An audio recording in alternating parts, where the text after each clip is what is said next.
RR versus GT, कोई stakes मुझे RR के साइड से कुछ है नहीं। ऑफिशियली पहली टीम बन जाएंगी बाहर होने के लिए अगर आज मैच हार जाती है तो, मैथमेटिकली, क्योंकि अभी भी पॉसिबल है इनका।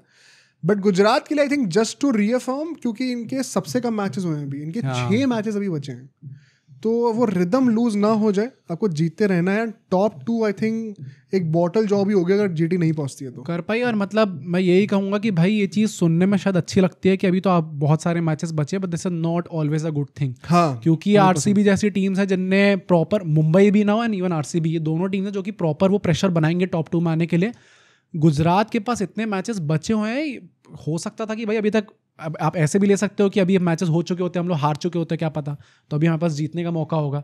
बट आप वैसे भी ले सकते हो कि अब एडेड प्रेशर होगा in going into the next matches. मुझे बहुत तगड़ी मीम की याद आई है अभी रिसेंटली, उसमें अभी जो करंट टेबल है ना, पॉइंट्स टेबल है, उसमें अब जब वो फोटो था उसमें एसआरएच 8th पे थी उस टाइम पे, शायद अभी भी उसी पे, वो 1 से लेके 8 तक का फोटो खींच दी है और कह रहे हैं कि we are back to the 2016 era. मतलब उसमें सीएसके और आरआर टेबल में नहीं थी ना, अच्छा और 8 ही टीम थी, कह रहे हैं we are back to 2016 era. तो आरआर का भी वैसा हाल हो रखा है। एंड अगर हम लोग हेड टू हेड रिकॉर्ड की बातें करें तो 7 मैचेस इन दोनों ने आज तक खेले, उसमें से 6 बार जो है वो जीटी जीती है। ओके, सिर्फ एक बार आर जीती है आज तक। इस साल भी जो पहले मैच होता 58 रन से जीटी जीती थी। तो बहुत कन्विंसिंग विन रही है। टॉस की अगर मैं बातें करूं, देखो मैच सवाई मानसिंह स्टेडियम में होने वाला है। आई थिंक टॉस जीत के आप बैटिंग करो, ड्यू का इतना मत सोचो, specially for Rajasthan Royals. I would say कि आपसे चेस तो हो नहीं पा रहा है, तो कंडीशंस गई बाहर में, आप अपने बारे में सोचो। अभी थोड़ा वो मेंटल ब्लॉक बन रखा है चेस में, आप, मुझे लगता है पहले बैटिंग करनी चाहिए। And I think GT would not mind chasing also, there could be a win win situation for both of them. Playing 11 में फॉर आरआर मैं कहूँगा सबसे पहली बात तो ये जो 5 बॉलर का टेम्पलेट है इसको उठा के फेंक दो। आई थिंक कार्तिकेय को वापस आना चाहिए, स्पेशली सवाई मानसिंह में अगर आप खेल रहे हो तो आप एक स्पिनर को ला सकते हो। So Kumar Kartikeya for Shubham Dubey, I think that goes without saying.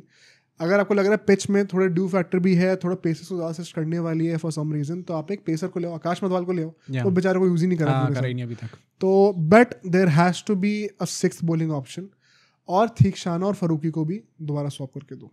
I think Theekshana must be playing. ये आपको अगर इतने बड़े डिल्यूजन में हो कि हसरंगा को हम खिला लेंगे सिर्फ, और फिर सेकंड स्पिनर में हम रियान पराग से बॉलिंग करा लेंगे, उनको सब कराना है, कप्तानी भी करानी है, बैटिंग बॉलिंग भी करानी है, भाई थोड़ा ज्यादा हो रहा है। होपफुली सैमसन वापस आ जाएंगे तो शायद ये स्ट्रैटेजी भी वापस। आई डोंट थिंक सैमसन अभी आ रहे हैं वापस। ओके, इस मैच में तो नहीं आ रहे मेरे ख्याल से। So it is going to be Riyan Parag. And चलो कप्तानी समझ में आता है, बट ये बॉलिंग भी जबरदस्ती करानी है, बैटिंग भी नंबर 3 पर ही करनी है। क्या कर रही है भाई राजस्थान रॉयल्स? ये टीम गेम है या एक बंदे का गेम चल रहा है? तो आई थिंक ये तो बिल्कुल नहीं होना चाहिए। Definitely invest in 6 bowlers, 8 batters are more than enough. Archer number 8 पे काफ़ी है, और थीक्षाना को वापस आना चाहिए। ये सेकंड स्पिनर पे आप रियान पराग या नीतीश राणा से बॉलिंग नहीं करा सकते हो। जीटी का I would say same team, Washington सुंदर विल स्टे रहेंगे। जो पिच का नेचर है यहाँ पे फंसती है बॉल थोड़ी सी, तो जो केकेआर के अगेंस्ट मैच हुआ था इनका, आई थिंक सेम टीम काम करती है। अंदर कौन, अरशद या फिर ईशांत? अगर अभी टिक रहे हैं तो ईशांत शर्मा ही, नहीं होगा तो फरशद खान आ जाएंगे। ठीक है, बट आई थिंक अभी तो ईशांत शर्मा से ही खेलेंगे। की बैटल्स की बातें करते हैं थोड़ी सी यहाँ पर। I think Shubman Gill versus Jofra Archer, ये मैं पर्सनली देखना चाहता हूँ कि गिल कैसे टैकल करते हैं, क्योंकि आर्चर, हाँ आरआर अच्छा नहीं करी, लेकिन आर्चर का जो फॉर्म चल रहा है अभी, जो रिदम चल रही है, विकेट आए ना आए, रन देना दे, रिदम देखने में बड़ी अच्छी लग रही है वो पहले 1-2 ओवर की। एंड गिल ने दिखाया है पिछले कुछ मैचेस में कैसे वो 100% कंट्रोल्ड एकदम इनिंग्स खेल सकते हैं और लंबी पारी भी खेल सकते हैं। केकेआर वाली इनिंग्स तो क्या इनिंग थी या तो I would love to see this battle, and कैसे खेल के दिखाते हैं गिल वहाँ पर। बटलर वर्सेस संदीप, जो हमारे आरआर के प्लेयर्स रहे हैं पहले, इनके अगेंस्ट में देखना चाहता हूँ आपस में किस तरीके से टैकल करते हैं, बिकॉज संदीप शर्मा का भी ऑफ लेट फॉर्म इतना अच्छा नहीं गया, तो किस तरीके से वो मैचअप कर पाएंगे against a guy like Buttler. Plus death overs में वो लोग डालते हैं, एंड मतलब अगर हम लोग जीटी की स्टैटिस्टिक्स की बात करें तो हमेशा वो टॉप 3 में से कोई एक खिलाड़ी होता है जो कि 17th ओवर तक रहता है, तो क्या पता बटलर ही वो खिलाड़ी निकले जो कि खेलेंगे एंड तक। बिल्कुल। जायसवाल वर्सेस सिराज एक और की बैटल है, जो कि मैं कहूँगा कि बिकॉज जायसवाल के अलावा कोई बंदा फायर कर नहीं रहा, एंड मोहम्मद सिराज के पास एक परफेक्ट ऑप्शन है कि इनको निकालो और गेम खत्म करो। Plus I think onus is on Mohammed Siraj also, क्या वो ब्रेक में दिलाकर दो वहाँ। प्लस ओपनिंग में भी जायसवाल पे ही ओनर्स होगा, क्योंकि वैभव सूर्यवंशी तो आप एक्सपेक्ट करोगे तो उनको तो खेलने दो अभी।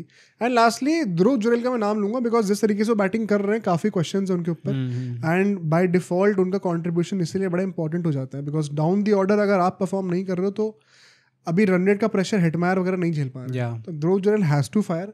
एंड वहां पर मुझे लगता है प्रसिद्ध कृष्णा जैसे बॉलर जो है ना, स्मार्टली स्लो कटर्स को जो यूज करते हैं, इतना आसान होगा नहीं ध्रुव जुरैल के लिए कि उनको वो, क्योंकि बॉल पे पेस मिलेगी नहीं उनको, ब्रूट फोर्स एंड टाइमिंग उनको यूज करनी पड़ेगी। It is going to be a tough battle, so let's see क्या होता है। प्रेडिक्शंस के लिए यार मतलब मैं किस मुंह से कहता हूं भाई, आई थिंक सबसे इजी प्रेडिक्शन ये होनी चाहिए, मतलब ऑब्वियसली आईपीएल है, कुछ भी हो सकता है, कोई भी टीम कमबैक कर सकती है, बट मतलब ऑन द पेपर इससे वन साइडेड गेम आपको शायद ही देखने को मिले इस सीजन में। क्या पता जीटी और सीएसके का मैच जब हो तो हम लोग कह दें इस चीज़ को, बट मतलब भाई you have to say GT, you have to go with GT, कोई और क्वेश्चन भी नहीं है। तो मैं तो भगवान से मना रहा हूँ कि आरआर जीते और थोड़ा आईपीएल इंटरेस्टिंग। भाई मैंने ये लाइव स्ट्रीम बोला था, RR you have one job, बस जीटी को हरा दो किस तरीके से, क्योंकि इनके मैचेस कम भी हुए हैं, इनके ऊपर प्रेशर आ जाए। आरआर को तो सांस लेने का टाइम नहीं है भाई, जीटी और मुंबई से मैच है भाई। या प्लस जीटी के जो आने वाले मैचेस हैं वो डिफिकल्ट हैं, इनके काफ़ी डीसी से भी मैच होना है, शायद एमआई से भी मैच होना है, तो ये काफ़ी बड़ी बड़ी टीम से इनके मैचेस होने बाकी अभी भी। तो अगर यहाँ पे आरआर के अगेंस्ट उनने एक विन लूज कर दी, मतलब एक विन नहीं निकाल पाए, तो फिर बाकी जाते हुए थोड़ा प्रेशर आ जाएगा, बहुत प्रेशर आएगा। बिल्कुल सही बात है। I also think GT has to be it यार, बट आई एम प्रेइंग कि आरआर कर दे फॉर श्योर।